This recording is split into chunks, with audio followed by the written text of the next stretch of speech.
Thug who mocked murdered cop at funeral just got insane dose of karma as soon as he got home. A 16-year-old snot-nosed punk named Julian Rodriguez had the perfect location to watch the funeral processions leaving the Paradise Theater in the Bronx on Tuesday morning for slain New York police officer Maya Sotis. The apartment where the scumbag lives, probably rent-free, was just around the corner on 188 St. So he decided it would be a great idea to pull one of the most disrespectful stunts against the police which have ever been seen during a funeral. He blasted NWA's "Fuck the Police," put that track on repeat and blasted it out the window. The music, if you can even call it that, played on until over 20 police officers showed up at his apartment door to tell him to turn it off. After a while of banging on the door and asking for him to turn off that crap, in both English and Spanish of course, he finally opened the door when the landlord showed up and threatened to evict his family if he didn't knock it off.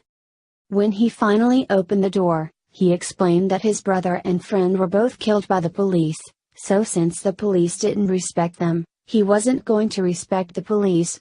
He gave authorities the names of both of the people who he claims were killed, but conveniently, no one has been able to locate a death certificate for either individual. Nice try, scumbag. Deport this lowlife back to whatever cesspool he came from. I bet the police there will enjoy straightening him out.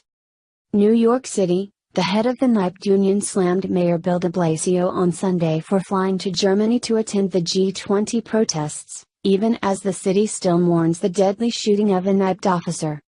New York City is right now mourning the loss of a police officer who was dedicated to the city of New York, and we have our mayor who has just gone to Germany to join protesters. Is this the type of city we want to live in? NYPD Sergeants Union head Ed Mullins said on local radio show The Cats Roundtable, according to the New York Post. Maya Sotis Familia, a 48-year-old mother of 3, was shot in her police vehicle Wednesday by Alexander Bonds, who approached the vehicle and shot without warning. Bonds was chased down by police officers and shot dead.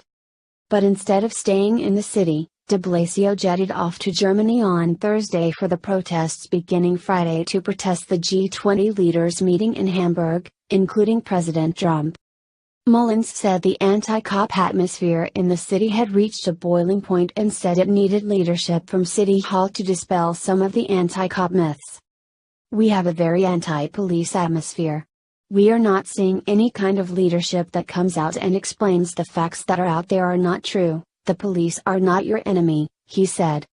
De Blasio has already been criticized by both the local media and political opponents for the ill-timed decision. He also missed a swearing-in ceremony for over 500 NYPD recruits, and his trip comes as the city's subway system is under a state of emergency. Unbelievable. Instead of jet-setting around the world, he should be here doing his job, New York State Assemblywoman Nicole Mayorkas, the Republican candidate against de Blasio in November's mayoral election, said last week. A police officer was murdered, street homelessness has skyrocketed and people continue to get delayed on the trains. She later tweeted out a photoshopped image of de Blasio enjoying himself with beer and bratwurst.